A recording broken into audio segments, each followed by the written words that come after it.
Hello everyone, that Manga Kid here to do my wrap-up of the Fall into Manga Love Readathon hosted by Shay Geeks Out. This ran for the final week of October. I've been in a reading slump for a few months now, and I was super happy to dive into a readathon and read, I think I read about 36 volumes or so. If you include the volumes within the omnibuses that I read. So super happy to have participated. Thank you as always to Shay, whose channel will be linked in the description. So I started off, I read this volume, Private Life. This is the complete Creepax. This is the fourth installment put out by Fantagraphics, by Guido Creepax. Fantagraphics is compiling the entirety of Creepax's works into these massive hardcovers. And yeah, this one focused mostly on Valentina. I can't remember. I don't think there were any other stories. Sometimes Creepax does did comic versions of things like Frankenstein or Dracula or Dr. Jekyll and Mr. Hyde and those kind of things. But I think this one mostly focused on his main character, Valentina. Now, these are very heavy, and they also have a lot of erotic artwork, and this is an Italian creator. Absolutely 1000% I recommend picking these up if you are okay with nudity and bondage and eroticism, and yeah, but I think that these are an excellent thing to have in your collection. There's beautiful volumes, and they have a bit of a psychological sort of twist to them, as Valentina has a lot of dreams that she can't really separate her dreams from reality sometimes, and it's very interesting, to say the least. So I read that throughout the week. Then I read volumes 2 through 6 of Limit, and this is by Keiko Suenobu. This is an older vertical release. It is a story about a group of high school students, a class of high school students who get their bus crashes on the way to a field trip. So they're stuck in the middle of nowhere in a forest, and there's a few of them that survive. And it's kind of a Lord of the Flies sort of situation, but it's mostly girls who survive. And we kind of see the true nature of these girls come out in a situation when they're kind of put to the test in a survival sort of mode. It was pretty good. I mean, it's not the best thing I've ever read in my life, but I do enjoy horror series, and I think that this one was done, decently well, and for something that I've, not really seen in many people's collections, I'm happy to have it. I did read volume 1 before the readathon, so obviously it's not included here, but you will see a full series review of this one on my channel at some point in the near future. Next up, I read volume 1 of Captive Hearts by Matsuri Hino. This is a story about this young man who is the descendants of a kind of servant family to this very rich family. Now, we learn that there is a curse that was put upon his family that they must serve and cannot disobey this particular rich family that this girl comes from. And so this is a love story between the two of them, but trying to overcome the fact that he is he's physically incapable of not obeying her orders or treating her like a princess, because he is basically born to be a slave to her. So this is 5 volumes in total. I've never read this before, but Matsuri Hino is the mangaka behind Vampire Knight, and it had a bit of a supernatural element to it, so I figured I'd read it. Next up, I did a reread of Love in Limbo. This is a yaoi series, 2 volumes, about this character who dies and is now kind of a Grim Reaper sort of guy in purgatory. And this young man who's kind of shown him the ropes. I remembered enjoying this one. I remembered liking volume 1 much more than volume 2, which I still stand by, but I did really enjoy this reread, which is nice. This has beautiful artwork, and despite the topic of death and the afterlife, reincarnation, and, a bit of a darker tone, it does have a lot of lighthearted kind of humor, a lot of really funny character designs and faces and things like that. quite enjoyed. I do have a review of this on my channel from the first time that I read it. Next up, I read An Invitation from a Crab by Pampanya. This is an excellent, excellent Denpa release. And it's just kind of seems almost like a very strange stream of consciousness of this mangaka, and there's some little like essays that have not necessarily anything to do with the manga itself, but just kind of, again, stream of consciousness of the mangaka, which I greatly enjoy. The art is fantastic. The short stories are all this same character pretty much, but not like linear time-wise, because sometimes she's like a high school student, sometimes she's a working adult. You can't really tell how old she is or where, like what part of what life she's living, but it's very dreamlike and very interesting and kind of introspective, and I really, really enjoy it. I do have a review of this one on my channel as well, as I've read this before, and highly recommend it. Next up, I read Volume 2 of Birds of Shangri-La. This one is an excellent story about this straight man who goes to work at an all-male brothel on this island. It is a very kind of prestigious members-only brothel, and he is paired up. He's a fluffer for one of the birds, as they're called, and he's with Fee, this young man who is has a bit of a temper, and the art in this is amazing. Ranma Rosaria kind of blowing me away again with the amazing artwork and very intriguing story. This volume in particular has quite a lot of nudity, but here is a decent panel. But yeah, if you are not comfortable reading stories about sex workers, this one's not for you. It does have a bit of a darker tone, especially this volume where we're kind of learning a bit more about the backstories of some of these characters. But this is one of my favorite ongoing yaoi at the moment. It is amazing, and I'm very captivated by everything that is happening. Another favorite of mine ongoing at this moment is Jealousy, and this one's by Scarlett Barrico, who I very much have been enjoying their works. This one is a Yakuza story, very, very violent, very disturbing in a lot of its content. I don't know if there's really... there's one I can show. The art is amazing. I love Scarlett Barrico's character designs, and this story is very captivating. But again, if you cannot handle much darker themes and very, very blatant depictions of assault, sexual and just physical assault, then I would steer clear of this one, because this is about a lot of people who do not treat other people very nicely. Next up, I read Volume 16 of Bungo Stray Dogs. This one is pretty good. This volume in particular, we're right in the middle of a particular arc, and I'm not going to show any art because I don't want to spoil anything. I am hoping that Bungo Stray Dogs ends soon. It's a very good action series with really great characters. I love the character designs and the artwork. I love the different factions. We have the mafia, we have the detective agency, we have the government, we have different foreign agencies involved in a lot of conspiracy stuff, and it's really entertaining, but I think it's just one thing after the other, and each arc just kind of tries to like one-up the one before it. And I think that, you know, part of what I really liked about this series was the fact that it was a mixture of really dark, kind of gritty violence and gore, but also like a good slice of life kind of comedy almost at the same time. And I think it's just in the part where, you know, I'm hoping we're reaching a climax here, because it seems to be just dark and death consistently.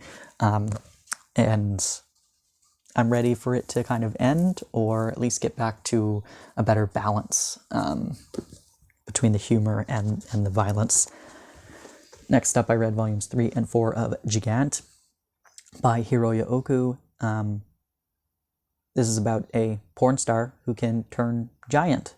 There's a lot of sci-fi elements in this, but if you're looking for something where there's just a giant lady and her boobs are swinging around everywhere and they're uncensored, then this is for you.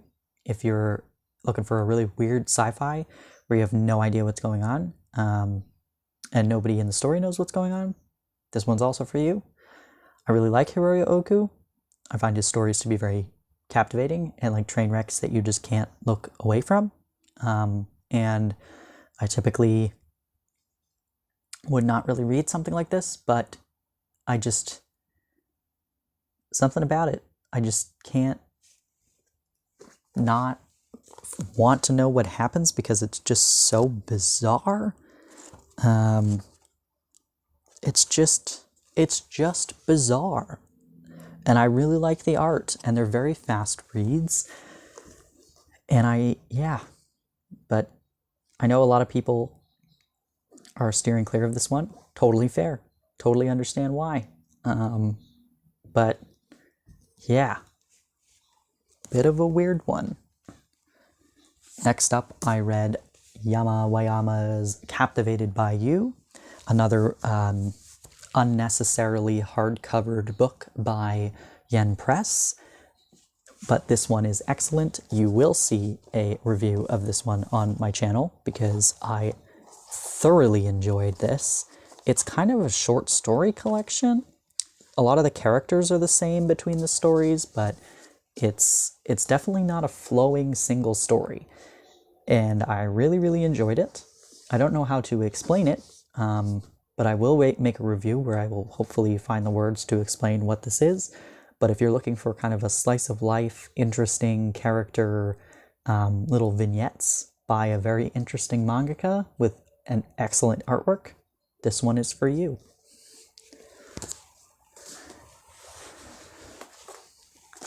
Next up, I read Go With the Clouds, North by Northwest, Volume 5. Always stoked to read a volume of this. Set in Iceland. It's got beautiful kind of supernatural sort of vibes. Our main character can speak to cars and machines. Really, really beautiful, stunning artwork with some darker undertones of who's murdering people and why are people acting strange? How do I convince myself the people I love are not murdering people? While at the same time just being a really all-around fun, slow-paced, go-with-the-flow sort of vibe in a beautiful landscape. I love this. One of my favorite ongoing series at the moment. And then another favorite at the moment, Blood on the Tracks by Shuzo Oshimi, volumes 5 and 6.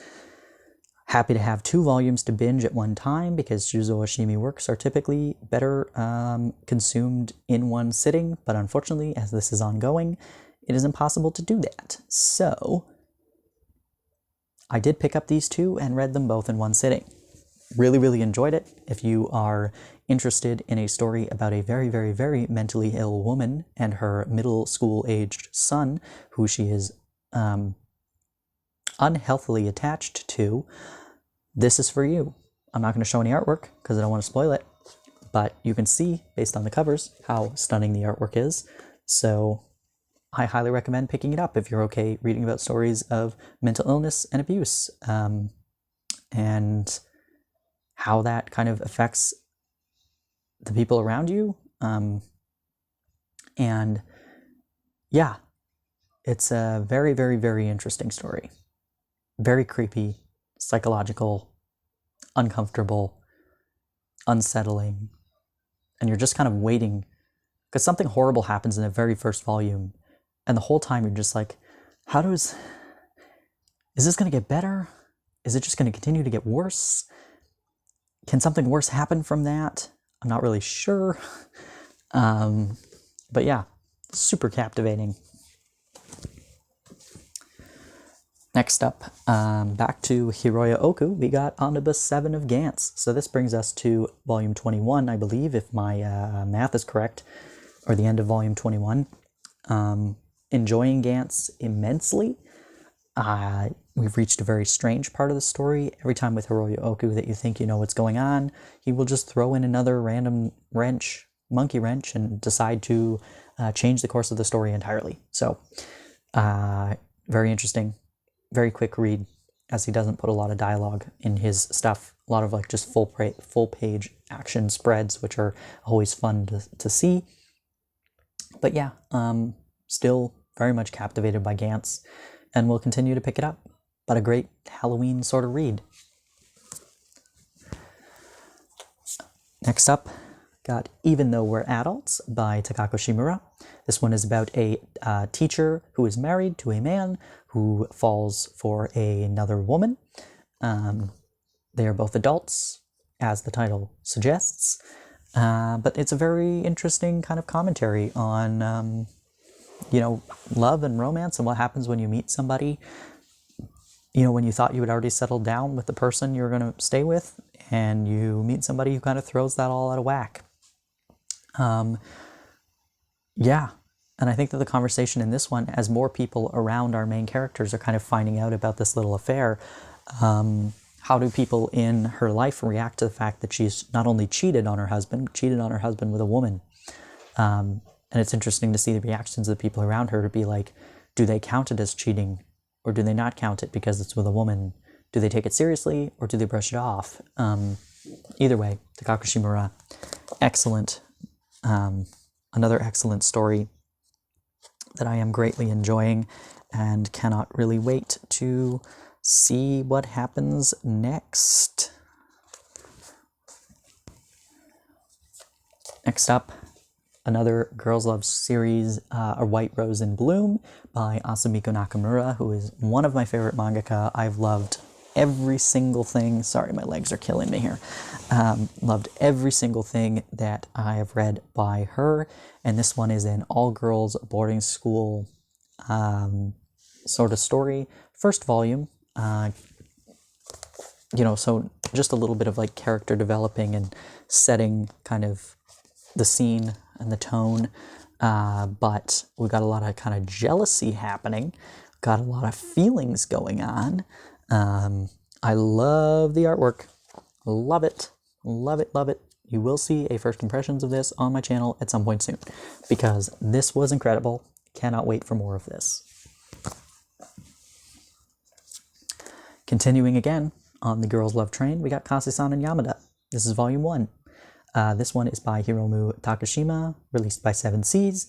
This is the secondary series, or the spin-off series to Kase-san and, which took place when these two were in high school. Now they're in college. They're in Tokyo, in the big city, living their lives, different colleges, different ambitions and aspirations and whatnot. But it's very cutesy, this volume in particular. We're kind of seeing the trials and tribulations that come along with the busyness of young adulthood and trying to balance work and school and relationships and everything. But very cute. I will probably do a first impressions. So Kase-san and book 6, but Kase-san and Yamada volume 1. So it is a continuation, but it is technically a volume 1 as well at the same time, but very good. Then I read volumes 4 and 5, the final volumes of BL Metamorphosis by Kaori Tsurutani, released by 7 Seas. This one is about an elderly woman and a teenaged high school girl who meet and bond over their love of BL manga. So we kind of see how this series wraps up in these 2 volumes. It is a very slow-paced, very, very, very slow-paced series about friendship between women, intergenerational friendship, seeing how different these two and their lives are from each other, but that they found a common ground, and we see that they're both kind of lonely in different ways, and watching them kind of bring out different sides of each other is very charming and beautiful, and really, really lovely, and super cute. So, highly recommend it if it sounds at all interesting to you. It's very lovely, and it was a fun read, and you will see, again, a review of this on my channel at some point soon, because it is complete now. Another complete series, but in a very different vein, King of Eden, by Takashi Nagasaki and Ignito. This one is not necessarily zombie, it's more of a monster sort of situation.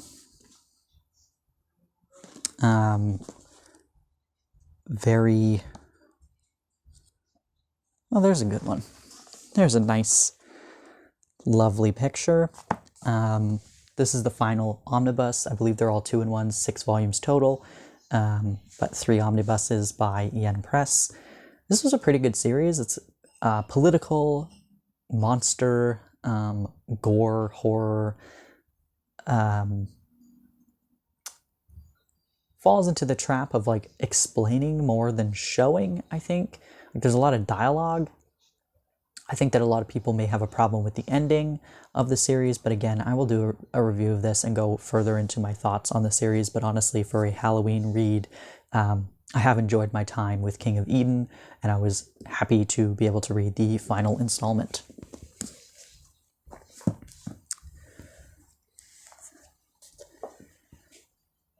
Next up, we got The Girl from the Other Side, Volume 10.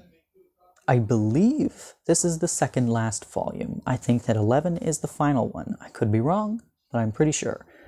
I'm not going to open this because I don't want to spoil anything, but this is, I don't even know how to explain this. I honestly don't know. If you like kind of grim, Brothers Grimm sort of fairy tales, this has that sort of vibe to it.